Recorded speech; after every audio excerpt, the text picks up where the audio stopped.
Le 27 janvier 1945, des soldats de la 70e armée du premier front ukrainien de l'armée rouge traversèrent les barbelés d'un camp en Haute-Silésie occupé. Ce qu'ils trouvèrent à l'intérieur défia toute capacité humaine de compréhension. Plus de 7000 prisonniers dans des conditions extrêmes d'inanition, des centaines de cadavres, et 48 baraquements entiers remplis de vêtements, de valises, de chaussures d'enfants, de prothèses, de lunettes. 7 tonnes de cheveux humains dans des sacs attendant d'être transportés en Allemagne. Auschwitz n'était pas un camp. C'était un système. Un complexe de plus de 40 installations qui fonctionna entre mai 1940 et janvier 1945, où au moins 1,1 million de personnes perdirent la vie. Le chiffre le plus accepté, calculé par l'historien polonais Franciszek Pieper et publié par Yad Vashem en 1991, établit que 960 000 de ces victimes étaient juives. Les 140 000 autres comprenaient des Polonais de souche, des Roms, des prisonniers de guerre soviétiques et d'autres nationalités européennes. Mais l'histoire d'Auschwitz ne s'achève pas en 1945. 8 décennies plus tard, des archéologues, des historiens légistes et des scientifiques légistes continuent de fouiller le sol de Birkenau. Des capsules temporelles enfouies par la terreur continuent d'apparaître. Des questions continuent d'émerger auxquelles les documents détruits par les SS en janvier 1945 ne peuvent répondre. Ce qui suit, ce sont 20 de ces mystères, 20 plaies ouvertes dans l'histoire, 20 raisons pour lesquelles Auschwitz demeure le lieu le plus étudié, le plus débattu et le plus bouleversant du XXe siècle. Mystère. 1. Les journaux disparus de Mengele. Joseph Rudolf Mengele naquit le 16 mars 1911 à Günzburg, en Bavière, au sein d'une famille d'industriels. Il étudia la médecine et la philosophie à Munich et à Francfort. Il soutint sa première thèse de doctorat en 1935 sous le titre « Recherche raciale morphologique sur la mâchoire inférieure dans 4 groupes raciaux ». 2 ans plus tard, il obtint son second doctorat en sciences médicales avec un travail sur les becs de lièvre et les fentes palatines. Il était méticuleux, il était ordonné, il tenait des registres de tout. Lorsqu'il arriva à Auschwitz le 30 mai 1943, Mengele avait 32 ans et une ambition scientifique dévorée par une idéologie qui transformait les êtres humains en matériel de recherche. Il fut d'abord désigné comme médecin du camp familial Tzigane du secteur BIE de Birkenau, puis promu premier médecin du camp d'Auschwitz 2 en novembre 1943. Depuis ce poste, il supervisa d'innombrables sélections sur la rampe, envoyant personnellement des centaines de milliers de personnes vers les chambres à gaz, tout en réservant les jumeaux, les nains et les personnes présentant des anomalies physiques pour ces expériences. La présence de Mengele sur la rampe devint presque cérémonielle. Selon plusieurs témoignages de survivants, il apparaissait impeccablement en uniforme avec des gants blancs et criait dans les haut-parleurs du quai « Zwilling heraus ! Jumeaux, un pas en avant !» Il les séparait du reste des nouveaux arrivants avant que la sélection ne commence. Ces enfants seraient logés dans les baraquements 29 et 31 de Birkenau, où Mengele avait même établi un jardin d'enfants comme façade pour dissimuler son laboratoire humain. Ces expériences sur les jumeaux sont les mieux documentées. Mesures exhaustives des parties du corps, photographies, analyse de sang croisé entre frères et sœurs, chirurgie sans anesthésie, transfusions sanguines entre jumeaux de groupes sanguins différents. Lorsque l'un des jumeaux mourait, Mengele ordonnait d'exécuter le survivant afin de pouvoir disséquer les 2 cadavres simultanément. La survivante Eva Moses-Kor, qui subit ces expériences étant enfant, déclara des décennies plus tard que Mengele leur injectait des substances inconnues à la suite desquelles ils développaient des fièvres qui faillirent les tuer. Elle ne sut jamais quelle substance c'était. Le véritable mystère commence dans les premiers jours de janvier 1945. L'historien Dr James Buljan et d'autres chercheurs ont documenté que Mengele quitta Auschwitz en voiture le jour de l'évacuation, à la fin janvier 1945, emportant avec lui une quantité significative de matériel de recherche, des registres de données sur les jumeaux, sur les nains, des mesures anthropométriques, des résultats d'analyse génétique. Selon le témoignage de la médecin prisonnière Marina Puzina, qui travailla avec Mengele, il emporta ces registres de manière délibérée. Les survivants Wilhelm Brass et plusieurs membres du Sonderkommando confirmèrent après la guerre qu'ils avaient reçu l'ordre de brûler des photographies et des films des expériences. Mais tout ne fut pas détruit. Les expériences de Mengele prirent fin dans les premiers jours de décembre 1944, à peine 2 semaines avant l'évacuation du camp. Alors que l'armée rouge approchait, l'incendie de l'administration du camp fut ordonné pour détruire les preuves. Wilhelm Brass, qui survécut à Auschwitz, témoigna après la guerre que lui et un camarade prisonnier reçurent l'ordre de Mengele de brûler photos et films de ses expériences. Cependant, tout le matériel de recherche ne fut pas détruit. La médecin prisonnière Marina Puzina déclara que Mengele quitta le camp le jour de l'évacuation en emportant avec lui autant de registres de données de recherche qu'il put, en particulier ceux concernant les jumeaux et les nains. Où allèrent ces registres? Mengele s'enfuit à travers plusieurs camps avant d'arriver finalement en Argentine en 1949 sous le faux nom de Helmut Gregor. Il vécut sous son vrai nom à Buenos Aires pendant près d'une décennie, confortablement installé dans l'un des meilleurs quartiers de la capitale, comme le révélèrent des documents de la police fédérale argentine récemment découverts par des chercheurs de MDR Investigative.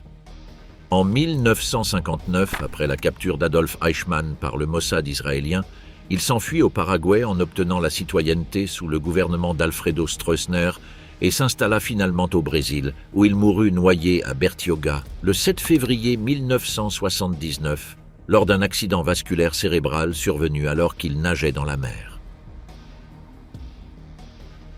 En 1985, la police brésilienne découvrit dans sa maison du quartier de Diadema à Sao Paulo plus de 3000 pages d'écrits qui sont aujourd'hui conservés au siège de la police fédérale brésilienne.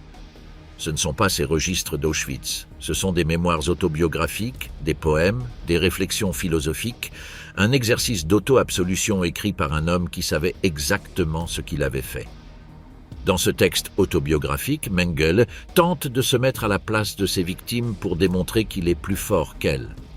Selon les analyses de chercheurs qui ont étudié ces pages, Mengele construit un personnage qu'il croit être lui-même, capable de supprimer ses impulsions, feignant l'indifférence envers tous. En février 2010, le petit-fils d'un survivant de l'Holocauste acheta aux enchères, pour une somme non divulguée, le journal de Mengele de 180 pages. En 2011, la même maison de vente revendit, également au milieu de diverses protestations, 31 autres volumes de journaux de Mengele, acquis par un collectionneur anonyme qui paya 245 000 $. Mais les registres scientifiques d'Auschwitz, ces carnets remplis de données génétiques sur les jumeaux et les nains, n'ont toujours pas réapparu. Ils ne se trouvent dans aucune archive connue. Ils ne sont pas dans les archives fédérales allemandes. Ils ne sont ni à Yad Vashem, ni dans les archives du Musée national d'Auschwitz-Birkenau. Les résultats spécifiques de ces études génétiques, ceux qu'il considérait lui-même comme sa contribution à la science raciale nazie, demeurent introuvables. La question à laquelle les historiens ne peuvent répondre est de savoir si ces registres furent détruits lors de la fuite, s'ils furent revendus à un moment donné par le circuit des collectionneurs privés, ou s'ils dorment encore dans quelque archive non cataloguée attendant d'être découverts. Mystère 2. Les expériences de stérilisation et les substances inconnues. Dans le baraquement numéro 10 d'Auschwitz I, les murs de briques gardent un secret aux dimensions médicales que les procès d'après-guerre ne purent qu'esquisser partiellement. Ce bâtiment, adjacent au bloc 11, était désigné pour les expériences médicales sur les femmes. La fenêtre de son rez-de-chaussée donnait sur la cour du mur de la mort. De l'intérieur, les femmes pouvaient entendre les coups de feu dans la nuque des condamnés. Le SS Sturmbannführer Dr Karl Kloberg, né à Wupperhof le 18 septembre 1898, était avant la guerre une autorité reconnue dans le traitement de l'infertilité féminine. Sa réputation parvint au cercle des SS de la manière la plus absurde qui soit. Il avait traité avec succès la femme d'un officier des SS qui essayait de concevoir depuis des années. La nouvelle se répandit rapidement dans ces cercles et en juillet 1942, Himmler le convoqua à Berlin. Était également présent à cette réunion Richard Glucks, superviseur du système des camps de concentration, et le professeur Karl Gebhardt. Kloberg fut mis à la disposition du Reich pour une mission inverse à celle qui lui avait valu sa réputation, Au lieu de guérir l'infertilité, la produire massivement. Il arriva à Auschwitz à la fin de 1942. Le commandant Rudolf Höss mit le bloc 10 à sa disposition. Au deuxième étage du bâtiment furent installées 2 salles où, entre 1943 et janvier 1945, furent retenues entre 196 et 413 femmes en permanence, pour la plupart juives originaires des pays occupés par l'Allemagne. Klauberg développa une méthode de stérilisation massive non chirurgicale. Sous prétexte de réaliser un examen gynécologique, il vérifiait d'abord que les trompes de Fallope étaient ouvertes, puis introduisait un irritant chimique spécialement préparé qui provoquait une inflammation aiguë. Cela entraînait la fusion des trompes en quelques semaines, les obstruant. Des rayons X étaient utilisés pour vérifier les résultats de chaque procédure. Ces procédures étaient menées de manière brutale. Les complications étaient fréquentes, notamment des péritonites et des hémorragies du tractus reproducteur, entraînant de fortes fièvres et des septicémies. La méthode que Klauberg testait nécessitait d'injecter un irritant chimique spécialement préparé, appelé iodipin, dans les organes reproducteurs des femmes, provoquant une inflammation. Après plusieurs semaines, un autre préparé connu sous le nom de Noerontium était de nouveau injecté, contenant cette fois une solution de formaldéhyde à 5 à 10% dans les organes reproducteurs. Une radiographie ultérieure confirmait l'occlusion des trompes de Fallope. Tout cela se faisait lors des prétendus examens gynécologiques de routine. Le chimiste qui préparait la solution était Johannes Goebbels, représentant de Schering-Werke. C'est là que réside le mystère central. La formulation exacte du composé que Klauberg appelait son « irritant » ne fut pas complètement documentée dans aucune archive ayant survécu. Ce que l'on sait, c'est qu'il contenait de l'iodipin dans la première phase et une solution de formaldéhyde dans la seconde, mais les pourcentages exacts, les volumes administrés par procédure, les intervalles entre les phases du protocole et les critères de sélection des patientes soumises à une 3e injection supplémentaire demeurent sans documentation complète. Les dossiers médicaux que Klauberg tenait sur ses expériences furent détruits ou emportés avec lui lors de l'évacuation du camp. En juin 1943, Klauberg présenta un rapport sur ses découvertes. Il écrivit qu'elles nécessitaient encore de nombreuses améliorations et ajustements, mais que même à ce stade, il pouvait affirmer que, avec l'aide de son personnel médical, il était capable de stériliser 1000 femmes par jour. Cette lettre à Himmler du 7 juin 1943 fut présentée comme preuve au procès des médecins de Nuremberg et est l'un des rares documents originaux ayant survécu. Cependant, même cette lettre décrit la méthode en termes vagues, comme si Klauberg lui-même gardait délibérément les détails techniques de la formulation. L'autre médecin qui opérait au bloc 10 était le SS Hauptsturmführer Horst Schumann, né à Halle le 1er mai 1906, ancien directeur des centres d'euthanasie de Grafenegg et de Sonnenstein. À l'aide de 2 appareils de Röntgen, il focalisait des rayons X sur les testicules des hommes et les ovaires des femmes pour tenter de déterminer la dose optimale de radiation nécessaire pour provoquer une stérilité totale. Les conséquences de cette irradiation comprenèrent de graves brûlures, des dermatites radiques et des lésions purulentes difficiles à guérir. Après plusieurs semaines, certains des prisonniers masculins et féminins étaient chirurgicalement castrés dans le but de soumettre leurs organes à des tests de laboratoire. Les paramètres techniques exacts des doses d'irradiation que Schumann utilisait ne sont pas non plus documentés avec précision. Les 2 appareils de Röntgen qu'il employait étaient des équipements fabriqués par Siemens. Le niveau de radiation que ces machines pouvaient générer en 1942 et la dose spécifique par séance que Schumann considérait comme efficace pour produire une stérilisation sans tuer immédiatement le patient ne furent jamais consignés dans des documents accessibles. Tout comme Klauberg, Schumann évacua le camp avant l'arrivée de l'Armée rouge. Ce qui différencie les 2 médecins en termes d'héritage d'impunité est significatif. Lors de l'évacuation du camp, Klauberg se rendit à Ravensbrück, où il continua les expériences. Après la guerre, il fut capturé par les autorités soviétiques et jugé. Il fut condamné à la prison, mais en 1955, sur la base d'un accord entre la République fédérale d'Allemagne et l'Union soviétique, il rentra en Allemagne et décida de reprendre sa pratique médicale. Cependant, il fut arrêté le 21 novembre de cette même année. Il mourut le 9 août 1957 dans la prison de Kiel en attendant son procès, sans avoir eu à répondre devant un tribunal allemand de ses crimes à Auschwitz. Schumann vécut librement au Ghana pendant des années, travaillant comme médecin à l'hôpital de Kumasi. Lorsque le Ghana accepta une demande d'extradition allemande en 1966 et qu'il fut renvoyé en République fédérale d'Allemagne, son procès fut suspendu à plusieurs reprises pour des raisons de santé. Il mourut à Francfort en 1983, à 77 ans, sans avoir été condamné. Les registres exacts de ce que vécurent ceux qui passèrent entre ses mains demeurent enterrés avec lui.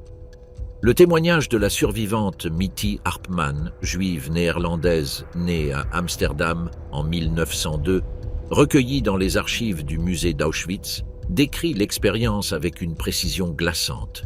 Le professeur Klauberg arriva au camp et on lui fit s'allonger nu sur une table noire, recouverte d'un panneau de verre blanc avec une lumière. Les lumières du bloc opératoire s'éteignirent. Puis on lui introduisit un dispositif dans le vagin. Elle ressentit une douleur comme lors d'un accouchement. Une lampe rouge était allumée. Alors ils prirent une photographie. Ni Klauberg ni Schumann ne décrivirent jamais le but spécifique de cette documentation photographique. Les photographies prises lors des procédures ont disparu. Mystère. 3. Les études de supériorité raciale et la collection de squelettes. Il existe une catégorie d'expériences à Auschwitz qui s'avère particulièrement troublante parce qu'elle exigeait d'abord de sélectionner les victimes selon leurs caractéristiques physiques, puis de les tuer, et enfin de conserver leurs restes comme matériel d'étude. Le projet était simple dans son horreur. Constituer une collection de squelettes juifs pour démontrer scientifiquement l'infériorité raciale de la population juive. L'instigateur fut le SS Obersturmbannführer Dr. August Hirt, professeur d'anatomie à la Reichsuniversität Strasbourg en Alsace-Lorraine incorporée au Reich. Hirt convainquit Heinrich Himmler qu'il était nécessaire de constituer une collection anthropologique systématique de squelettes de juifs pour les futures générations de chercheurs raciaux nazis. Himmler donna son approbation. En 1943, la sélection commença à Auschwitz. Un groupe de 115 prisonniers, 79 hommes et 36 femmes, fut choisi pour ses caractéristiques physiques considérées comme stéréotypiquement juives. Mensuration du crâne, proportion faciale, dimension de la mâchoire, forme du nez, couleur des yeux et des cheveux. Ils furent photographiés, mesurés de leur vivant, puis, en août 1943, transportés au camp de concentration de Natzweiler-Struthof en Alsace, où ils furent tués au gaz et envoyés à l'université. Rudolf Brandt et Wolfram Sievers, directeur général de l'Ahnenerbe, l'institut de recherche nazi qui supervisait le projet, furent jugés et exécutés en 1948 à l'issue du procès des médecins de Nuremberg. Ce que le tribunal ne put établir complètement fut quelle méthode spécifique de classification raciale les médecins utilisaient pour sélectionner leurs victimes, quels tableaux et paramètres anthropométriques ils appliquaient lors de cette sélection à Auschwitz, et combien d'expériences similaires furent réalisées sans laisser de traces connues. Le sort final de tous les documents de recherche anthropométrique générés par le projet n'est pas non plus entièrement élucidé. Une partie du matériel fut découverte par les forces alliées lors de la libération de Natzweiler-Struthof. Mais la méthodologie complète du processus de sélection à Auschwitz, le protocole interne qu'utilisaient les médecins pour classer les prisonniers selon des traits raciaux sur la rampe ou dans les blocs, demeure sans documentation complète. Mystère 4. Les résultats génétiques inconnus des expériences sur les jumeaux. La question à laquelle les historiens ne peuvent répondre avec certitude n'est pas ce que fit Mengele, mais ce qu'il crut avoir découvert. La distinction importe, car entre ces deux questions s'étend un abîme de preuves détruites, de sciences frauduleuses et d'ambitions académiques criminelles. Mengele n'arriva pas à Auschwitz comme un assassin sans but. Il y arriva avec un projet de recherche défini, soutenu institutionnellement par l'un des centres scientifiques les plus prestigieux du Reich.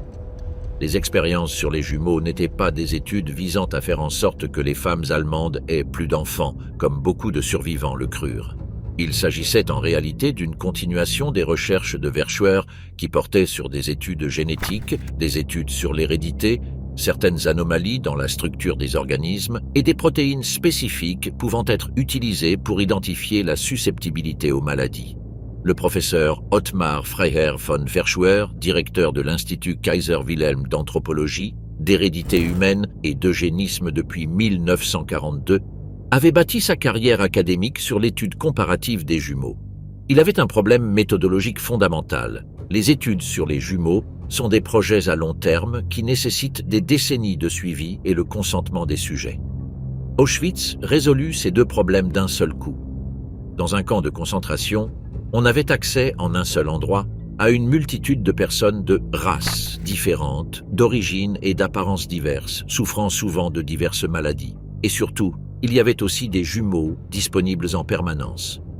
Selon l'historien Paul Wendling, les registres montrent que 582 paires de jumeaux furent rassemblés par Mengele à des fins de recherche. L'intérêt de Mengele pour les jumeaux a fait l'objet de spéculations, certains suggérant qu'il cherchait à augmenter le taux de natalité allemand. Cependant, Marwell soutient que son intérêt était enraciné dans la tradition établie des études sur les jumeaux utilisés pour évaluer l'héritabilité des traits. Les chiffres d'autres chercheurs diffèrent. Certaines études citent jusqu'à 3000 enfants soumis à ces expériences. Cette divergence reflète l'imprécision des registres survivants. Le protocole de travail était systématique. Mengele employait comme assistant des prisonniers ayant une formation médicale ou scientifique, parmi lesquels le médecin Miklos Nizli et l'anthropologue Dina Gottlieb. Mengele était connu pour expérimenter sur les yeux. L'une de ses études portait sur l'hétérochromie de l'iris, une condition dans laquelle les yeux des personnes sont de couleurs différentes. Après avoir tué les personnes atteintes d'hétérochromie, Mengele extrayait leurs yeux et les envoyait à l'Institut Kaiser Wilhelm d'anthropologie, d'hérédité humaine et de génétique à Berlin, sous la direction du docteur Ottmar Freiherr von Verschuer. Ces envois réguliers de matériel biologique à Berlin constituent le nœud central du mystère. Von Verschuer reçut du sang, des organes, des yeux et des données statistiques d'Auschwitz entre 1943 et 1945. Il utilisa ce matériel pour ses publications scientifiques pendant la guerre, en attribuant le travail à ses « recherches en cours » sans mentionner la source. Lorsqu'il fut enquêté après la guerre, il soutint qu'il ignorait que le matériel provenait d'expériences criminelles. L'enquête de dénazification de 1946 conclut qu'il n'était pas possible de démontrer une complicité consciente et von Verschuer reprit sa carrière académique, devenant professeur à Münster jusqu'en 1965. Mengele voulait poursuivre les expériences sur les jumeaux qu'il avait commencées avec von Verschuer, et il disposait désormais d'une population captive sur laquelle les mener. Bien que ses expériences antérieures aient été légitimes, son travail à Auschwitz-Birkenau ne l'était pas. Abandonnant l'éthique médicale et les protocoles de recherche, Mengele commença à réaliser des expériences horrifiantes sur jusqu'à 1500 paires de jumeaux, dont beaucoup étaient des enfants. Les procédures comprenaient des analyses comparatives de marqueurs sanguins entre jumeaux identiques pour identifier des variations pouvant être dues à l'environnement plutôt qu'à la génétique. Selon le témoignage de Nizli dans ses mémoires publiés en 1946, Mengele envoyait régulièrement des rapports écrits à von Verschuer détaillant ses observations. Mengele intervint personnellement pour faire annuler l'ordre du médecin SS rival Heinz Thilo, qui avait sélectionné la moitié des jumeaux pour être tués en octobre 1944. Ce détail révèle que Mengele protégeait ses sujets de recherche comme un scientifique protégerait son matériel de laboratoire, ce qui souligne le niveau d'organisation du projet. Ce qui s'avère profondément énigmatique est le destin des carnets de notes scientifiques que Mengele utilisait dans le camp. Il ne s'agit pas des journaux personnels apparus aux enchères. Ce sont les cahiers de travail où il consignait les mesures, les résultats des analyses de sang, les observations post-mortem. Selon le témoignage de la médecin prisonnière Marina Puzina, ces matériaux furent emportés hors du camp lorsque Mengele évacua. Le travail de Mengele et celui de ses collaborateurs a généré des données considérées par les experts médicaux comme entièrement dépourvues de validité scientifique. Mais il s'agit là d'un jugement rétrospectif sur la qualité des données, non d'une preuve que les données n'existent pas. Quelque part, Ces carnets d'Auschwitz peuvent se trouver avec les observations que Mengele considérait comme sa contribution à la connaissance humaine. Qu'ils soient scientifiquement nuls ne signifie pas qu'ils aient disparu. Mystère. 5. Les expériences de résistance humaine et le savoir perdu. Auschwitz ne fonctionnait pas dans un vide institutionnel. Il faisait partie d'un écosystème d'expérimentation médicale nazie qui comprenait Dachau, Ravensbrück, Mauthausen et Neuengamme. Chaque camp avait ses spécialités. À Dachau, le SS-Hauptsturmführer Dr Sigmund Rascher, avec le soutien direct de Himmler, systématisa les expériences d'hypothermie pour la Luftwaffe. À Auschwitz, les catégories de résistance physique se croisaient avec les intérêts de multiples acteurs militaires et industriels. Les expériences d'hypothermie de Dachau sont les mieux documentées parce que Rascher produisit des rapports détaillés pour Himmler. Dans une tentative de dissimuler les atrocités, les registres originaux et compromettants de la plupart des études sur les humains dans les camps de concentration furent détruits avant que les camps ne soient capturés par les forces alliées. Cependant, une grande quantité d'informations relatives aux communications étendues entre les chercheurs et Himmler fut récupérée par la suite. Immédiatement après la guerre, Leo Alexander enquêta sur les expériences d'hypothermie de Dachau et prépara un rapport de 228 pages qui comprenait 68 pages de commentaires personnels et la reproduction d'un rapport complet de 56 pages adressé à Himmler sur les expériences de Dachau, signé par les docteurs Holzlohner, Rascher et Fink, daté du 21 octobre 1942. Ce rapport de Dachau est l'exception, non la règle. Pour la plupart des expériences menées dans le réseau des camps nazis, il n'existe aucun document équivalent. À Auschwitz spécifiquement, les expériences de résistance physique étaient réparties entre plusieurs médecins sous la supervision générale du SS-Standartenführer Dr Eduard Wirth, médecin-chef du camp. Wirth ne laissa pas de registre systématique des expériences d'autrui. Il se suicida en septembre 1945 alors qu'il était sous garde britannique.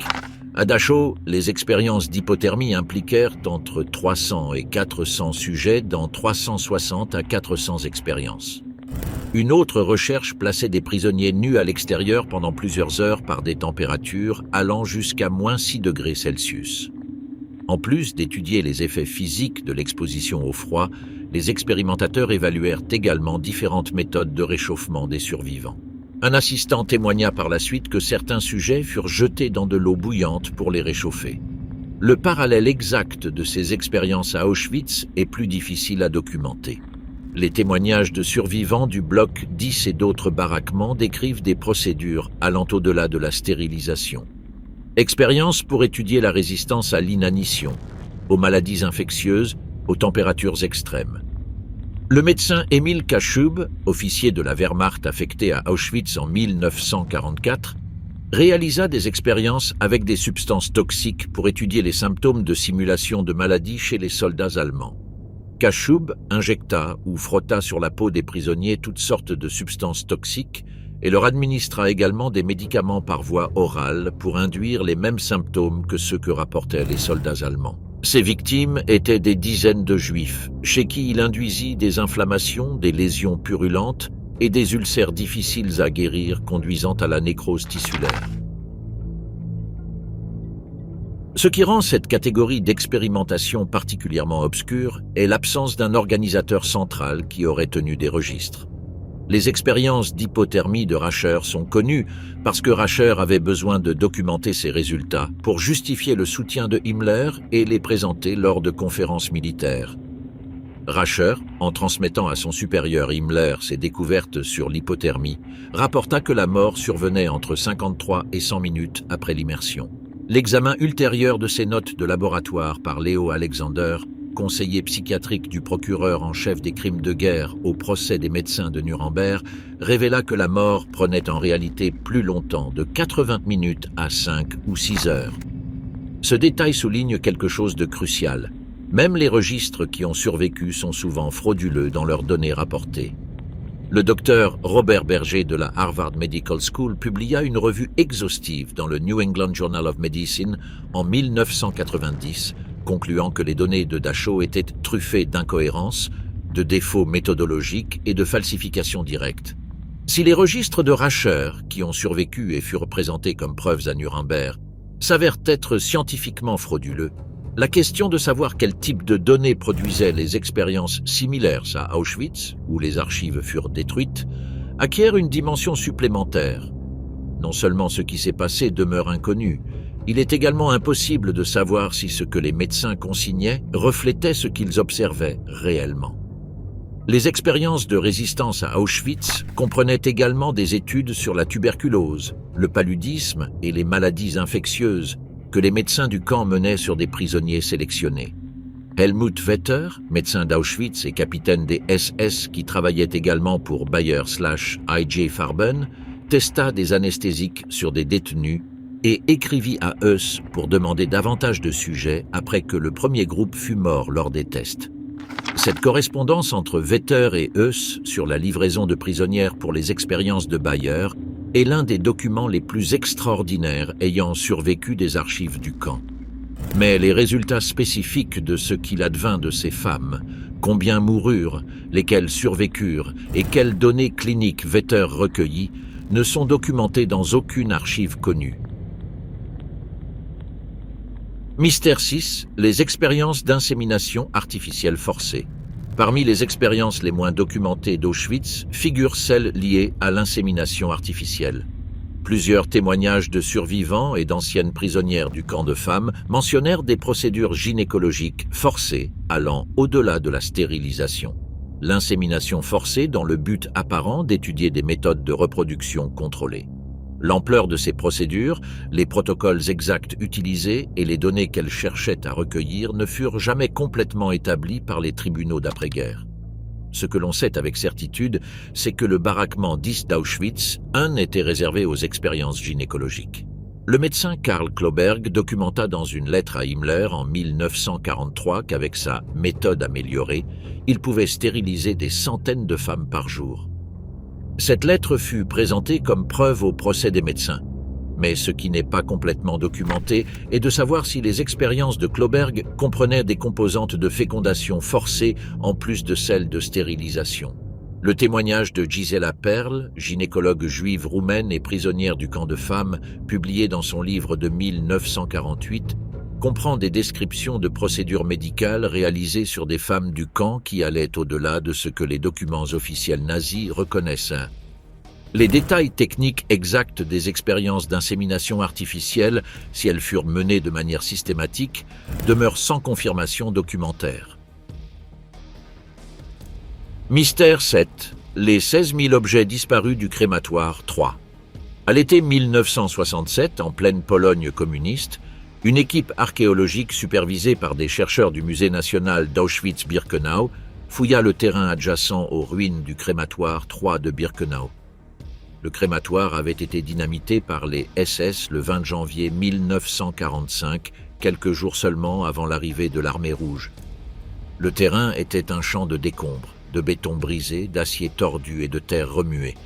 Mais sous cette destruction délibérée, le sol avait conservé quelque chose que les nazis n'avaient pas pu emporter. L'archéologue Andrzej Brzozowski filma le processus de fouille dans un documentaire de courte durée intitulé « Archéologie ». Les images montrent des chercheurs extrayant des objets du sol, fragments de chaussures, bijoux détériorés, montres, couverts, thermomètres, pipes à tabac, briquets, boutons, clés. Des objets qui représentaient dans presque tous les cas la dernière chose que leurs propriétaires avaient touchée de leur vivant, laissés dans le vestiaire de la chambre à gaz lorsqu'on leur avait ordonné de se déshabiller avant d'entrer. La proximité du crématoire 3 avec le point de sélection et le parcours menant aux chambres à gaz expliquent pourquoi les objets se trouvaient là. Au moment de plus grande activité du camp, à l'été 1944, le processus était si rapide et le volume si élevé que de nombreux objets tombaient à terre, se perdaient parmi les débris du processus de vidage des vêtements ou simplement n'étaient pas ramassés avant que le transport suivant n'arrive. Le sol lui-même devint une archive accidentelle. Le registre des collections du musée ne montrait qu'un peu plus de 400 objets provenant de ces fouilles. Les chercheurs étaient très convaincus, cependant, qu'il devait y en avoir beaucoup plus. Ils commencèrent une enquête de plusieurs mois en vérifiant la documentation archivistique. Les traces vérifiées individuellement s'interrompaient. Les personnes qui travaillaient alors au musée n'y étaient plus. L'auteur du film était mort, les institutions qui avaient créé le film avaient changé, et les archives gardaient le silence. Le directeur Piotr Siwinski offrit l'explication historique et politique la plus convaincante de la disparition. Les fouilles de 1967 furent réalisées en été. Les objets furent classés et entreposés, vraisemblablement pour être analysés et catalogués. Puis vint l'automne polonais de 1967, et avec lui le début de la campagne antisémite du régime communiste de Gomulka. Il y eut un tournant politique en 1968 et l'autorité communiste prit un cours clairement antisémite. C'est peut-être pour cette raison qu'ils ne se pressèrent pas dans la mise en œuvre et la clôture de ce projet. Les temps étaient alors difficiles pour les sujets liés à l'Holocauste. Les 48 cartons furent envoyés à l'Académie polonaise des sciences à Varsovie et y demeurèrent sans catalogage, sans étiquetage, sans lien visible avec Auschwitz pendant 4 décennies et demie. La transition du régime communiste vers la démocratie en 1989 ébranla les institutions polonaises et redistribua archives et collections à travers de multiples réorganisations. Les cartons survécurent à tout cela parce que personne ne savait exactement ce qu'ils contenaient. L'enquête qui permit finalement de les récupérer fut lancée en 2015 lorsque des chercheurs du musée virent pour la première fois le documentaire de Brzozowski de 1967 et prirent conscience de l'ampleur de ce qui avait été fouillé.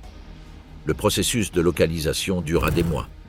Après une enquête minutieuse, les responsables du musée contactèrent les derniers membres encore en vie de l'étude archéologique originale qui aidèrent à désigner l'Académie polonaise des arts et des sciences où les objets avaient été entreposés. Là, les responsables du musée trouvèrent le reste des artefacts manquants, toujours conservés dans 48 cartons. Le 3 juin 2016, les objets retournèrent au mémorial. Mais la récupération de ces 16 000 objets soulève une question plus large quant au nombre de fouilles archéologiques informelles ou semi-formelles qui furent réalisées à Auschwitz durant les décennies 1950, 1960 et 1970, lorsque le camp était un site de travail archéologique actif, mais que le contexte politique polonais contraignait les institutions liées à l'Holocauste à opérer avec des ressources limitées et sans continuité institutionnelle garantie. Combien de ces matériaux se retrouvèrent dans d'autres collections, dans des archives régionales de Pologne, ou se perdirent simplement lors des réorganisations post-communistes, est impossible à déterminer. Ce qu'il est possible d'affirmer, c'est que le terrain de Birkenau contient encore des zones non fouillées systématiquement. Les analyses par géoradar, réalisées à partir des années 1990, ont identifié des anomalies dans le sous-sol dans des zones adjacentes aux crématoires 2, 3 et 4, qui pourraient correspondre à des dépôts d'objets similaires à ceux découverts en 1967. Le musée travaille avec les ressources dont il dispose sur un site de 175 hectares, avec l'obligation parallèle de conserver ce qui est déjà connu et de protéger l'intégrité du site en tant que lieu de sépulture. Mystère 8. Le fonctionnement des chambres à gaz improvisées. Dans les premiers mois de 1942, avant que les crématoires 2, 3, 4 et 5 de Birkenau n'entrent en opération, les nazis avaient besoin d'une solution provisoire. Ils la trouvèrent dans 2 fermes abandonnées du village de Brzezinka, que les prisonniers appelaient la Maison Rouge et la Maison Blanche. Les SS les désignaient sous les noms de Bunker 1 et Bunker 2. La Maison Rouge était une petite construction en briques dont les propriétaires avaient été expulsés. Les nazis murèrent ses fenêtres avec des briques et transformèrent ces 4 pièces en 2 chambres hermétiques. Les portes portaient des panneaux indiquant « Zur Desinfection » à la désinfection. Elle était opérationnelle dès mars 1942. La Maison Blanche, plus grande, fut prête en juin 1942. Le fonctionnement exact de ces installations improvisées n'est documenté que de manière partielle. Nous savons que le zyklon B était introduit par des orifices pratiqués dans les murs ou les toits. Nous savons que les cadavres étaient enterrés dans des fosses communes voisines, jusqu'à ce qu'en 1943, avec l'entrée en service des crématoires permanents, les fosses soient ouvertes et les corps exhumés puis incinérés. Le Sonderkommando de cette période fut ensuite assassiné pour faire taire les témoins. Ce que les historiens n'ont pas pu établir complètement, ce sont les paramètres techniques spécifiques de ces installations improvisées. Combien de personnes chaque chambre pouvait-elle contenir? Combien de temps durait le processus de gazage selon les concentrations et les températures variables des hivers et des étés polonais? Combien de gardes SS étaient nécessaires à chaque opération et comment se protégeait-il du gaz susceptible de s'échapper à l'ouverture des portes? Le bunker 1 fut démoli en 1943 et le bunker 2 en novembre 1944. Les plans originaux de ces installations ne furent jamais retrouvés. Mystère 9. La conception de la ventilation des crématoires 2 et 3. L'acte d'écrire à Auschwitz était un acte politique de premier ordre. Le camp était précisément conçu pour effacer toute possibilité de témoignage. Sans nom, sans identité enregistrée pour la majorité des victimes, sans témoins susceptibles de survivre. Le Sonderkommando était le maillon le plus faible de cette chaîne du silence du point de vue des SS, car ses membres voyaient le processus dans son intégralité. C'est pourquoi ils étaient régulièrement renouvelés, assassinés et remplacés. C'est pourquoi ils vivaient isolés du reste des prisonniers. Mais certains d'entre eux écrivirent. Et ils enterrèrent ce qu'ils avaient écrit. Les rouleaux d'Auschwitz constituent un ensemble de documents rédigés par des membres du Sonderkommando. Ces écrits furent enterrés dans les terrains des crématoires en 1944. Entre 1945 et 1980, 8 dépôts de documents appartenant à 5 auteurs connus furent découverts, pour la plupart par hasard. Peu de ceux qui en connaissaient les emplacements avaient survécu. Les 5 auteurs connus sont Zalman Lewenthal, Zalman Gradowski, Leib Langfuss et Marcel Nadjari. Leurs écrits sont en yiddish, en polonais et en grec. Les découvertes eurent lieu à des dates différentes.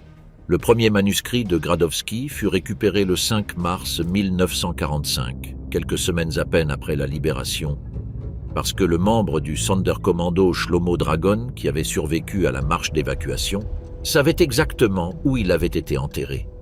D'autres furent retrouvés en 1952, 1962 et 1980 lors de travaux d'excavation sur le terrain des crématoires. Le manuscrit de Marcel Nadjari, un juif séfarade de Thessalonique, fut découvert en 1980, enterré dans un thermos en métal à 40 cm de profondeur. Il était si détérioré par l'humidité qu'il fallut des décennies pour le rendre partiellement lisible. L'une des rares choses qui donnaient aux prisonniers un sentiment d'espoir dans leur lutte quotidienne était le travail de résistance. Œuvrant dans les chambres à gaz et les crématoires, le Sonderkommando avait été témoin d'un génocide caché à l'échelle industrielle. Ses membres usèrent de leur position pour se procurer du papier, des bouteilles et des boîtes afin de consigner ce qui se passait et de l'enterrer dans la terre autour des crématoires et des chambres à gaz. Les membres du Sonderkommando rédigèrent des notes destinées à leurs familles, constituèrent des archives de leurs expériences et documentèrent le nombre de personnes assassinées dans les chambres à gaz.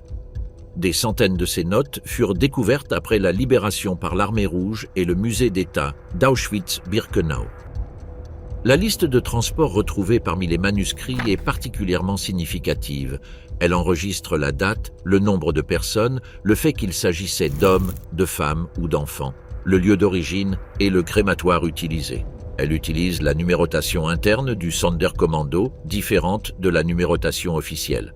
C'est le seul registre écrit depuis l'intérieur du processus d'extermination en temps réel, non pas la reconstruction d'un survivant, mais la chronique de quelqu'un qui était présent au moment où cela se déroulait. Zalman Gradowski, prisonnier du Sonderkommando, écrivit dans des notes déterrées après la guerre sur le terrain du crématoire 3. Récemment, ils ont commencé à effacer les traces, et partout où il y avait beaucoup de cendres, ils ont ordonné qu'elles soient finement broyées, emportées jusqu'à la Vistule et relâchées dans le courant. Nous avons déterré de nombreuses tombes, mais il reste encore 2 fosses ouvertes sur les terrains des 2e et 3e crématoires. Plusieurs fosses sont encore pleines de cendres. Une vaste quantité de cendres provenant de centaines de milliers de Juifs, de Russes et de Polonais est éparpillée et labourée dans les terrains des crématoires. Gradowski naquit à Suwałki, en Pologne, vers 1908 ou 1910, les sources divergent sur l'année exacte. Il s'établit avec son épouse Sonia à Lunna, une petite ville près de Grodno. C'était un juif pieux qui travaillait comme employé et possédait une solide formation littéraire. Il fut déporté à Auschwitz depuis le ghetto de Grodno en décembre 1942.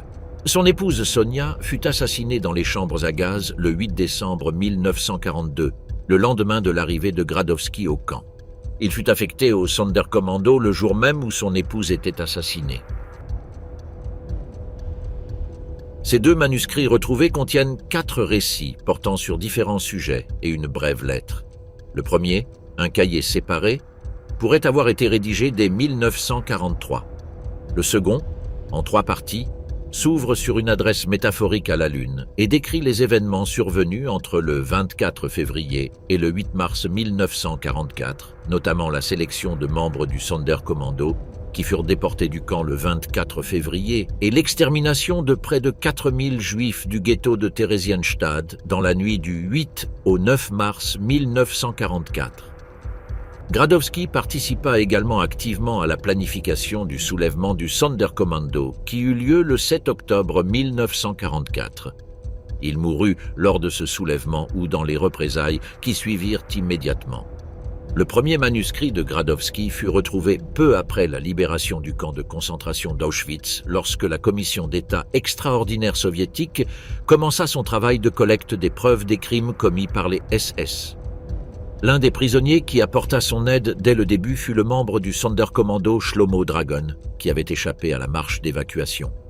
Sachant exactement où Gradowski avait enterré son manuscrit sur le terrain du crématoire 3, il le récupéra personnellement du sol le 5 mars 1945.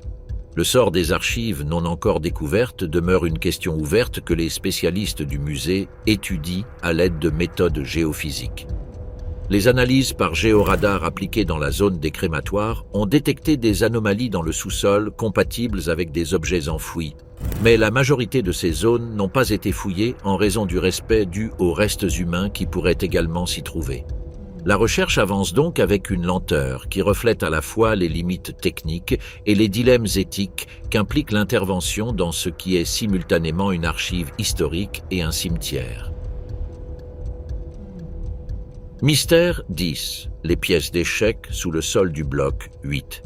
Toute résistance à Auschwitz n'était pas armée. Toute résistance n'était pas politique.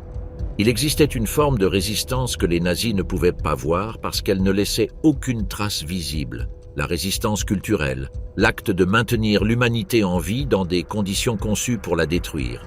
Dans le baraquement numéro 8 d'Auschwitz I, des archéologues qui effectuaient des travaux de conservation découvrirent sous le plancher en bois un ensemble de pièces d'échecs sculptées à la main à partir de fragments d'os, de métal et de bois. De petites sculptures clandestines, imparfaites et belles. Quelqu'un, un prisonnier dont le nom n'est pas enregistré, avait pris des matériaux de son environnement et sculpté patiemment les 32 pièces d'un échiquier pour jouer en secret. La découverte fut publiée par Yahoo News en 2022 et faisait partie d'un reportage plus large sur les objets trouvés sous les planchers du camp lors de travaux de conservation. Les pièces d'échecs étaient accompagnées d'autres objets dissimulés. Des boutons, des fragments de lettres, de petites pièces de monnaie, un peigne. Des objets sans valeur apparente. Des objets qui avaient peut-être coûté la vie à leurs propriétaires pour les obtenir. Qui sculpta ces pièces ? Combien de prisonniers jouaient aux échecs en secret dans le baraquement 8 ? Pendant combien de temps ? Les SS découvrirent-ils jamais le jeu ? Les réponses sont ensevelies dans un silence que le carbone et le bois ne peuvent briser. Les échecs furent la langue privée de quelqu'un qui refusa de cesser de penser. Mystère 11. Les archives secrètes du Sonderkommando. Le Sonderkommando d'Auschwitz-Birkenau était le groupe de prisonniers, majoritairement juifs, que les SS contraignaient à faire fonctionner les installations d'extermination. Ils retiraient les cadavres des chambres à gaz, coupaient les cheveux des morts, extrayaient les prothèses dentaires en or, transportaient les corps vers les crématoires et incinéraient les restes. Les membres du Sonderkommando vivaient séparés du reste du camp, avec accès à de meilleures rations alimentaires et à des conditions de logement légèrement supérieures. Le prix en était de devenir témoin d'un génocide industriel dont ils ne pouvaient pas s'échapper. Leur espérance de vie était courte. Ils étaient assassinés et remplacés régulièrement afin d'éliminer les témoins. Dans ce contexte, certains d'entre eux firent quelque chose d'extraordinaire. Ils écrivirent. Ils enterrèrent leurs témoignages dans le sol, à côté des crématoires, pour que, si un survivant pouvait un jour indiquer l'emplacement, le monde sache exactement ce qui s'était passé depuis l'intérieur du processus d'extermination. Ces écrits furent enterrés dans les terrains des crématoires en 1944. Entre 1945 et 1980, 8 dépôts de documents appartenant à 5 auteurs connus furent découverts, pour la plupart par hasard. Peu de ceux qui en connaissèrent les emplacements avaient survécu. Les auteurs identifiés sont des voix individuelles avec un nom, un prénom et un lieu d'origine. Leib Langfuss était Dayan, juge religieux de Maków Mazowiecki, une petite ville au nord de Varsovie. Il fut déporté à Auschwitz en décembre 1942. Son texte « La déportation », écrit en yiddish et qui remplit presque un cahier entier, relate l'histoire de la déportation des Juifs du ghetto de Maków. Zalman Lewenthal, originaire de la ville de Sieczanów, au nord-ouest de Varsovie, fut déporté à Auschwitz à la fin de 1942 et affecté au Sonderkommando en janvier 1943. Son manuscrit est le plus détaillé. Il inclut les plans du soulèvement du Sonderkommando et la chronique de la façon dont ce qui se passa réellement le 7 octobre 1944 fut très éloigné de ce qu'ils avaient prévu. Le manuscrit fut très endommagé par l'eau et les pages furent séparées et mélangées lors des tentatives de les conserver. Le cas de Zalman Gradowski est peut-être le mieux documenté en ce qui concerne le processus d'enfouissement et de découverte. Né à Suwałki en Pologne vers 1908, Gradowski était un homme cultivé au talent littéraire. Il fut déporté depuis le ghetto de Grodno en décembre 1942 avec toute sa famille. Son épouse, Sonia Gradowski, fut assassinée dans les chambres à gaz le 8 décembre 1942, le lendemain de leur arrivée. Gradowski fut affecté au Sonderkommando et, dans cet enfer, devint écrivain. Il écrivit en yiddish avec une prose que ses traducteurs et éditeurs ultérieurs ont décrite comme poétique, même lorsqu'elle décrit l'indescriptible. Gradowski plaça les documents dans une gourde en aluminium et les enterra dans les cendres de la cour du crématoire.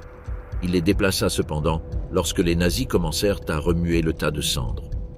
Il prit conscience qu'il devait cacher les preuves en plusieurs endroits pour augmenter les chances qu'une partie survive. Le premier manuscrit de Gradowski fut récupéré le 5 mars 1945, quelques semaines à peine après la libération. Le membre du Sonderkommando Shlomo Dragon, qui avait échappé à la marche d'évacuation vers Władysław Śląski, sachant exactement où Gradowski avait enterré son manuscrit sur le terrain du crématoire 3, le récupéra personnellement du sol. Il y a un quatrième nom, Marcel Nadjari, juif grec de Salonique, déporté à Auschwitz dans le grand convoi de 50 000 juifs grecs en 1943. Sa lettre fut retrouvée en 1980 près du crématoire 3, dans un état de détérioration si avancé qu'il fallut des décennies pour la déchiffrer partiellement. En 2017, des chercheurs de l'Université de Crète utilisèrent des techniques d'imagerie multispectrale pour récupérer le texte d'un manuscrit endommagé par l'eau que l'œil humain ne pouvait lire. Ce qu'ils trouvèrent était l'écriture d'un homme qui savait qu'il allait mourir et qui voulait que sa mère sache ce qui lui était arrivé. Les membres du Sonderkommando enterrèrent également des dents comme preuve physique du meurtre des Juifs, car leurs corps étaient brûlés et leurs os broyés. Les travailleurs qui devaient extraire les dents en dissimulèrent probablement certaines pendant leur travail afin de les enterrer plus tard.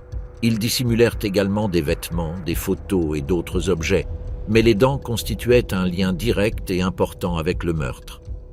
Les documents connus comprennent des listes exhaustives de transport, date, nombre de victimes, origine géographique et crématoire utilisé. Ils constituent la seule source de données internes sur le fonctionnement des chambres à gaz, rédigées par des témoins directs en temps réel. L'une des listes enregistre la date, le nombre de personnes, le fait qu'il s'agissait d'hommes, de femmes ou d'enfants, le lieu dont ils venaient et le crématoire dans lequel ils furent assassinés. Le Sonderkommando utilisait un système de numérotation différent de celui qu'emploie aujourd'hui le musée d'Auschwitz. Les 8 dépôts découverts entre 1945 et 1980 ne représentent qu'une fraction de ce qui pourrait encore être enfoui.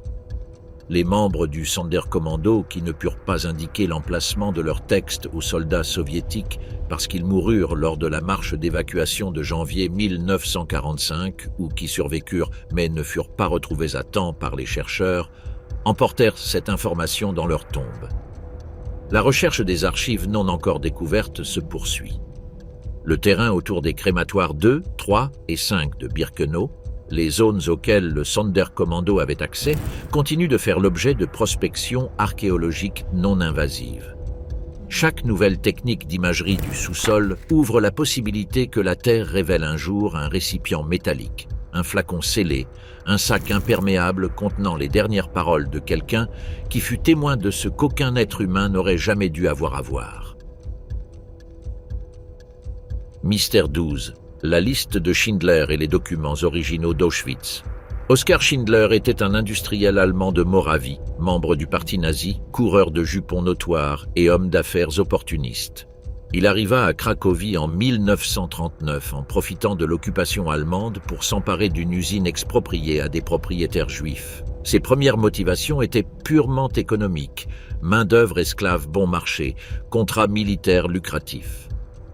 Ce qui se passa entre 1942 et 1945 transforma Schindler en une figure historique différente.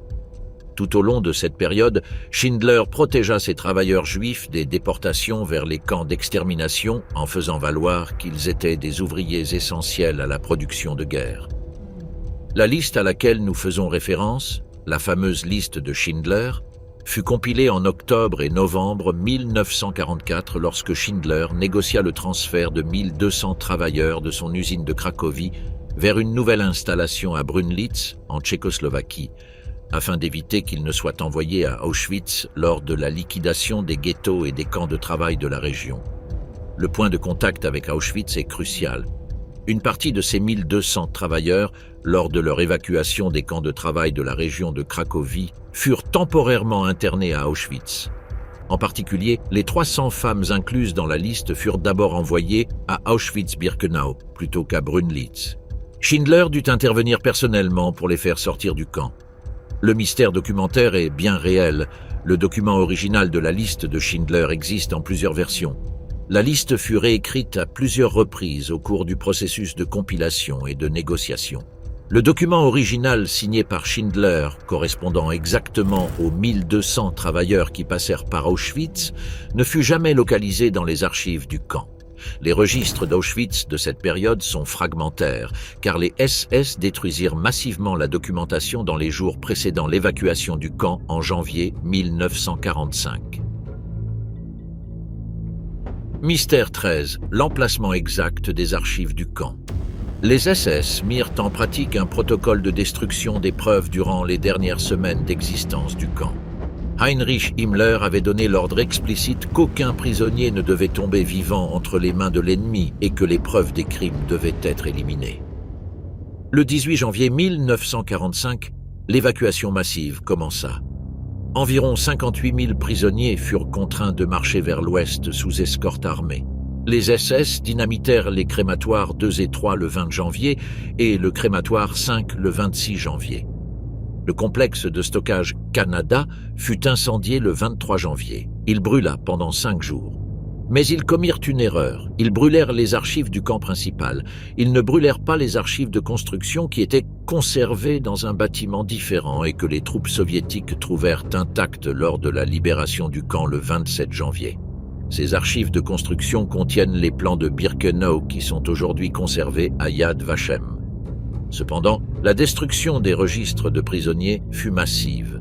Sur les 1,3 million de personnes qui passèrent par Auschwitz, seulement 400 207 furent enregistrés avec un numéro de série. Les 900 000 restants furent envoyés directement aux chambres à gaz sans être enregistrés, ce qui signifie qu'il n'exista jamais aucune documentation nominale de leur passage par le camp. Les registres de déportation de certains pays européens, notamment la Hongrie, survécurent et permettent de reconstituer partiellement le nombre de personnes déportées. Mais pour beaucoup d'autres groupes, les chiffres sont des estimations fondées sur des preuves indirectes. Quels documents supplémentaires pourraient encore être non découverts? Des institutions telles que le Centre international sur l'Holocauste et la résistance des partisans juifs, Yad Vashem à Jérusalem, et les archives du musée d'État d'Auschwitz-Birkenau continuent de recevoir des documents privés donnés par des familles ou découverts dans des collections particulières des décennies après la fin de la guerre. L'ampleur de ce qui fut détruit en janvier 1945 rend impossible de déterminer ce qui fut exactement perdu. Mystère 14. Pourquoi les Alliés n'ont-ils pas bombardé les voies ferrées? Le 4 avril 1944, un avion de reconnaissance allié survola la zone d'Auschwitz pour la première fois. La mission consistait à photographier l'usine industrielle DJ Farben à Monowitz. Les photos montraient également le camp adjacent, bien qu'elles n'aient pas été analysées dans ce but à ce moment-là. À la fin du mois de mai 1944, les Alliés disposaient d'informations détaillées sur ce qui se passait à Auschwitz. Le 27 avril 1944, Rudolf Worba, numéro de série 44070, et Alfred Wetzler, numéro de série 29162, s'étaient évadés du camp et avaient rejoint la Slovaquie avec un récit exhaustif du processus d'extermination. Leur rapport, le dit rapport Worba-Wetzler, parvint au Conseil juif slovaque et fut distribué aux gouvernements alliés. Durant l'été 1944, entre mai et début juillet, 437 000 juifs hongrois furent déportés à Auschwitz à un rythme pouvant atteindre 12 000 personnes par jour. Le processus était visible depuis les airs. Le 26 juin, 71 bombardiers B-17 engagés dans une autre mission avaient survolé ou traversé 3 lignes de chemin de fer menant à Auschwitz. Le 7 juillet, peu après que le département de la guerre des États-Unis eut rejeté les demandes de dirigeants juifs visant à bombarder les lignes ferroviaires conduisant au camp, 452 bombardiers de la 15e force aérienne volèrent le long et à travers les 5 lignes de déportation ferroviaire sur leur chemin vers le bombardement de raffineries de pétrole à Blechhammer, dans les environs. Le rabbin slovaque Michael Dov Weissmandl fut le premier à proposer spécifiquement le bombardement des voies le 16 mai 1944. La proposition fut transmise au gouvernement britannique et au gouvernement des États-Unis. L'historien Martin Gilbert et David Wyman ont documenté de manière exhaustive les réponses qu'elles reçues. En réponse aux demandes de bombardement, le sous-secrétaire à la guerre John G. McCloy fit savoir qu'une telle opération ne pourrait être exécutée qu'en détournant un soutien aérien considérable actuellement engagé dans des opérations décisives ailleurs, et que dans tous les cas son efficacité serait si douteuse qu'elle ne justifierait pas l'utilisation de nos ressources. L'argument était faux au regard des propres archives militaires. Les installations DJ Farben à Auschwitz III furent bombardées 4 fois entre août et décembre 1944 par la 15e force aérienne américaine basée en Italie. Le 20 août, le 13 septembre, le 18 décembre et le 26 décembre. Le 13 septembre 1944, des bombes tombant en deçà de leur objectif industriel touchèrent accidentellement les baraquements des SS à Birkenau, tuant 5 membres des SS, ce qui démontre que les avions alliés pouvaient atteindre la cible. Le Premier ministre Churchill n'avait aucun doute sur la nature du crime. Comme il l'écrivit à Anthony Eden lorsque lui parvinrent les rapports sur ce qui se passait à Auschwitz, il n'y avait aucun doute que c'était probablement le crime le plus grand et le plus horrible jamais commis dans toute l'histoire du monde, et qu'il avait été perpétré par des moyens scientifiques, par des hommes nominalement civilisés au nom d'un grand État. Pourtant, les bombardements n'eurent pas lieu. Pourquoi ? Le débat entre historiens se poursuit. L'explication la mieux documentée suggère une combinaison de facteurs. Les priorités militaires de la campagne de Normandie et du front de l'Est, la bureaucratie du processus d'approbation des objectifs et, à certains niveaux, une indifférence politique envers le sort spécifique de la population juive que l'historien David Wyman qualifia dans son livre de 1984 d'abandon des Juifs. Le bombardement allié d'Auschwitz-Birkenau à la mi-juillet 1944 n'aurait pas sauvé les quelques 310 000 Juifs hongrois que les Allemands avaient assassinés à leur arrivée au centre d'extermination entre le 15 mai et le 11 juillet 1944. Mais il aurait pu en sauver des centaines de milliers d'autres. Mystère 15. L'inaction face au protocole d'Auschwitz. Les protocoles d'Auschwitz constituent l'une des sources documentaires les plus extraordinaires de toute l'histoire de l'Holocauste. 4 récits, rédigés par des prisonniers évadés qui décrivaient avec une précision technique, géographique et statistique le fonctionnement du camp d'extermination. Ils furent complétés et distribués entre avril et juin 1944, précisément lorsque le rythme d'extermination à Auschwitz atteignait son niveau historique le plus élevé avec la déportation des Juifs hongrois. Le rapport VRBA Wetzler fut rédigé par Rudolf Worba et Alfred Wetzler après leur évasion du 27 avril 1944. Il comprenait des plans du camp, des estimations du nombre de victimes, des descriptions du processus de sélection et de gazage, ainsi que des avertissements explicites concernant la déportation imminente des Juifs hongrois. Le rapport Rosin-Mordovich fut élaboré par Arnost Rosin, numéro 29858, et Czesław Mordovich, numéro 84216, qui s'évadèrent le 27 mai 1944. Ensemble, ces documents décrivaient Auschwitz avec une précision qu'aucun rapport de renseignement allié n'avait réussi à atteindre jusqu'alors. Les protocoles parvinrent au gouvernement tchécoslovaque en exil en juin 1944. Les informations sur Auschwitz atteignirent de nouveaux niveaux de détail à la suite des évasions de 2 prisonniers en avril 1944, puis de 2 autres, un mois plus tard. Leurs témoignages combinés formèrent la base des documents connus sous le nom de protocole d'Auschwitz. Churchill fut pressé de bombarder les lignes ferroviaires ou les chambres à gaz pour mettre fin aux assassinats, mais les discussions se poursuivirent tout au long de l'été. Les commandants militaires affirmèrent qu'une attaque de précision n'avait quasiment aucune chance de succès. Pourtant, aucune étude exhaustive de la question ne fut réalisée. Le mystère historique n'est pas de savoir si les Alliés disposaient de l'information, car ils l'avaient clairement. Le mystère réside dans la séquence exacte de décisions bureaucratiques et politiques qui fit que cette information, reçue au printemps 1944, ne produisit aucune action militaire jusqu'à ce que les chambres à gaz d'Auschwitz ferment sur ordre de Himmler le 1er ou le 2 novembre 1944. Le nombre de personnes mortes durant ces mois pendant que les documents circulaient sur des bureaux gouvernementaux à Londres et à Washington est une question à laquelle l'arithmétique historique peut répondre, mais qu'aucun mémorandum bureaucratique ne peut justifier. Mystère. 16. Les chambres à gaz cachées sous l'asphalte.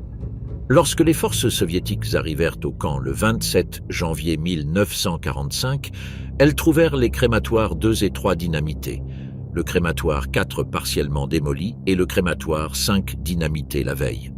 Les SS avaient été délibérément méticuleux. Les murs des chambres à gaz souterraines avaient été détruits, les toits s'étaient effondrés et les décombres couvraient le paysage de Birkenau à l'extrémité occidentale du camp. Des décennies après la libération, les fouilles archéologiques systématiques ont continué de révéler les contours réels de ces installations d'extermination. Des travaux réalisés dans les années 1990 et poursuivis dans les années 2000 et 2010 ont identifié des structures de fondation qui ne figuraient pas complètement dans les plans connus, des murs enfouis qui suggèrent que les installations auraient pu être légèrement différentes dans leur configuration finale de ce qu'indiquent les plans de 1941 conservés à Yad Vashem. En 2014, des archéologues travaillant sur le site du camp d'extermination de Sobibor, dans l'est de la Pologne, utilisèrent des techniques de géoradar pour identifier des structures souterraines sans les fouiller. Ces mêmes techniques ont été appliquées à Auschwitz-Birkenau et ont révélé des anomalies sous le sol dans des zones que l'on croyait entièrement connues. L'emplacement exact de toutes les chambres à gaz, y compris les installations improvisées des premières années du camp, n'est pas entièrement documenté à la surface du terrain actuel. Une partie de ces structures se trouve sous l'asphalte et le terrain qui forment aujourd'hui le site mémorial.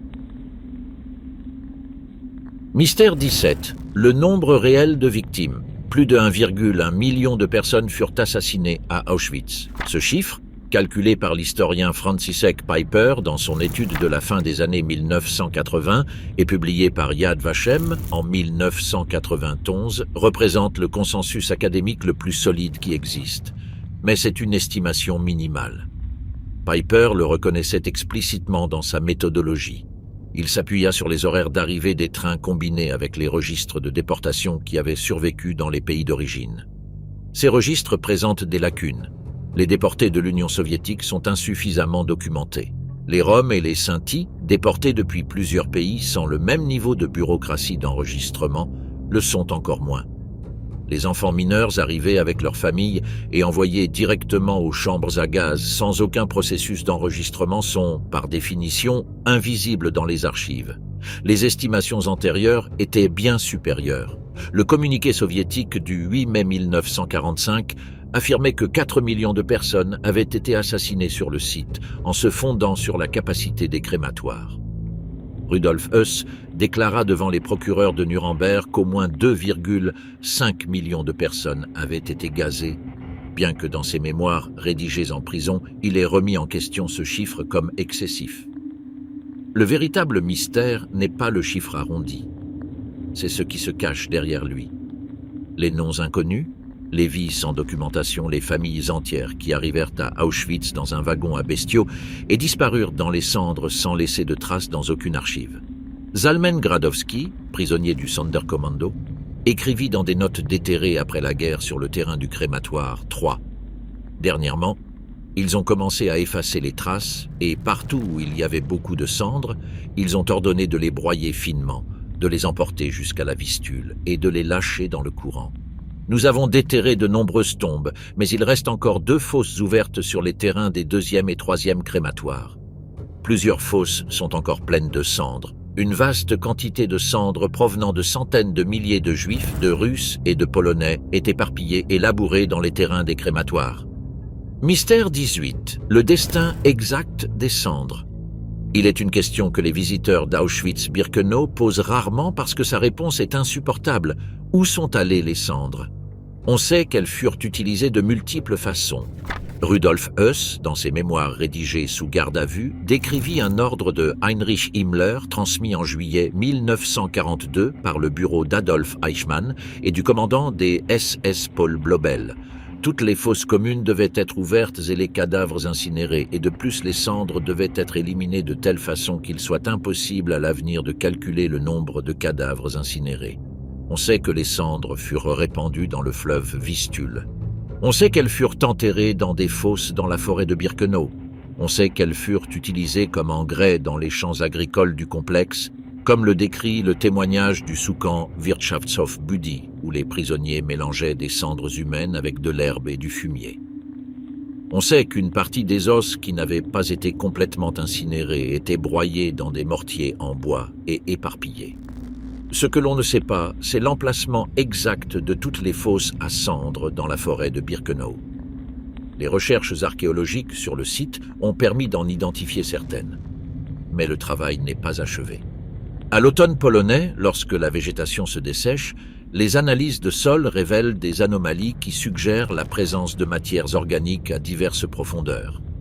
L'équipe de conservation du musée travaille de manière systématique, mais le terrain de Birkenau couvre 175 hectares et son exploration scientifique complète requiert des décennies. Pour les familles des victimes, la localisation de ces fosses a une dimension qui va bien au-delà de l'archéologie. C'est le seul lieu de deuil possible pour des personnes qui n'ont pas de tombe identifiée. Les étangs artificiels de Birkenau, où le Sonderkommando fut contraint de répandre des cendres durant la période d'activité maximale du camp, font aujourd'hui partie du paysage du mémorial, des lieux où les familles déposent des fleurs sans savoir si les cendres de leurs proches s'y trouvent effectivement. Mystère 19. Les fosses inexplorées contenant des restes non incinérés. Lorsque les crématoires de Birkenau ne pouvaient pas absorber le rythme des assassinats, les cadavres étaient enterrés dans des fosses communes. Dans les premières années du camp, entre 1942 et 1943, lorsque les crématoires permanents n'étaient pas encore opérationnels ou n'avaient pas une capacité suffisante, les victimes des chambres à gaz improvisées étaient enterrées dans des fosses communes dans la forêt de Birkenau. Himmler ordonna en 1943 l'exhumation et l'incinération de ces cadavres dans le cadre de l'Action 1005, le programme systématique de destruction des preuves des exécutions massives. L'Action 1005 fut supervisée dans l'est de la Pologne par le SS Standartenführer Paul Blobel, et fut appliquée également à Auschwitz. Les Sonderkommando furent contraints de creuser les fosses communes, de retirer les cadavres en état de décomposition avancée et de les brûler sur des bûchers à ciel ouvert. Mais l'opération ne fut pas menée à terme dans tous les cas. Le travail était physiquement insupportable, même pour des prisonniers menacés de mort. L'odeur des corps en décomposition était perceptible à plusieurs kilomètres à la ronde. Les témoignages de plusieurs membres du Sonderkommando décrivent l'ampleur de l'horreur de cette exhumation. Des chercheurs du musée d'État d'Auschwitz-Birkenau ont identifié, grâce à des analyses de géoradar et des prélèvements de sol, des zones dans la forêt de Birkenau où pourraient exister des fosses contenant des restes non incinérés qui ne furent pas découvertes lors de l'action 1005. Ces zones sont délimitées et protégées par le musée en tant que partie de l'aire de sépulture, mais elles n'ont pas été entièrement fouillées par respect pour les morts. La législation polonaise sur les sites de sépulture et la position du musée en tant qu'institution commémorative établissent des limites claires à la fouille archéologique dans ces zones. Ce que l'on pourrait trouver dans ces fosses, si elles étaient entièrement fouillées, inclurait des documents, des objets personnels et éventuellement des informations permettant d'identifier des victimes individuelles. Mais la fouille de fosses communes constitue également une intervention dans un cimetière. Le dilemme entre l'impératif historique et le respect des morts n'a pas de résolution simple. Mystère 20. Les objets cachés dans le bloc 17. L'archéologie de la peur laisse un type de traces spécifiques. Les objets dissimulés. Des choses que les prisonniers enterraient sous les planchers des baraquements, cousaient à l'intérieur des matelas, cachaient dans des doubles fonds d'objets du quotidien, non pas nécessairement pour les récupérer, mais pour les préserver du pillage systématique des SS. Dans le bloc 17 d'Auschwitz I, des chercheurs effectuant des travaux de conservation et de documentation trouvèrent des objets cachés sous le sol, des couverts, de petits outils, des fragments de documents, des pièces de monnaie. Des objets sans valeur apparente dans le contexte du camp qui représentaient pourtant quelque chose de fondamental, l'insistance de leurs propriétaires à conserver quelque chose qui leur appartienne dans un système conçu pour dépouiller les prisonniers de toute possession et de toute identité. Le mystère spécifique du bloc 17 est double. Premièrement, le but exact de chaque objet et l'identité de leur propriétaire demeurent inconnus. Les couverts étaient précieux dans le camp car la différence entre avoir une cuillère et ne pas en avoir était la différence entre pouvoir manger et ne pas pouvoir le faire. Les petits outils pouvaient servir à fabriquer des objets d'échange. Les fragments de documents pouvaient être des lettres, des pièces d'identité ou des laissez-passer qui, dans certaines circonstances, auraient pu sauver une vie. Deuxièmement, la fouille systématique de la zone des baraquements n'a pas été achevée. Le musée d'Auschwitz travaille avec des ressources limitées sur un site qui comprend des centaines de bâtiments et des hectares de terrain. Les sous-sols de plusieurs blocs d'Auschwitz I sont encore partiellement inexplorés du point de vue archéologique formel. Ce que l'on pourrait trouver dans ces espaces, quelles histoires individuelles pourraient émerger d'objets encore enfouis sous le sol, est un mystère que le temps, l'humidité et la décomposition referment progressivement.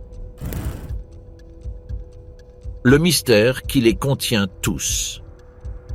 Auschwitz est la question sans réponse de l'histoire moderne, non pas parce que les faits sont incertains, mais parce que les faits sont trop certains.